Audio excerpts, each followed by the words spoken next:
He was losing blood from the puncture wounds in his head, which caused the brain to swell, and a faintish, lightheaded sensation came on and off, which should have resulted in the brain bleeding, causing an aneurysm. But he did not die from an aneurysm.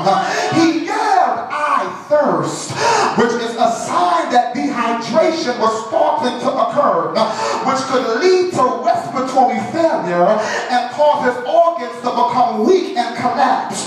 But he did not die from organ failure. They tried to give him hyssop.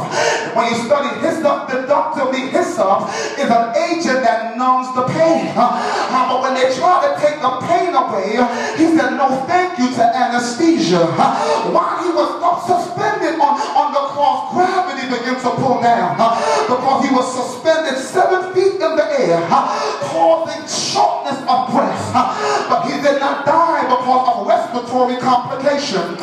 Jesus did what any dying man who was on the cross would do.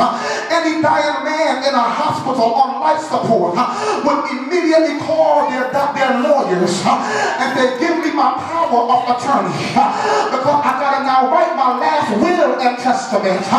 Do me a favor, look at your neighbor and say, "Neighbor, I'm in the will, I'm in the will, I'm in the will." And so he called over his lawyer, the Holy Ghost, and he told the Holy Ghost to take out the paperwork and begin to scribble in my last will and testament. Line number 1 in his will, he said, "Forgive my haters, for they don't know what they are doing."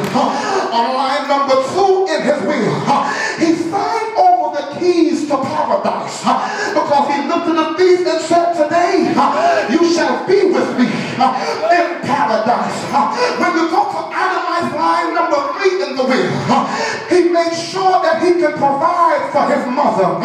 He said, "Woman, behold thy son, and son, behold thy mother." When you go down to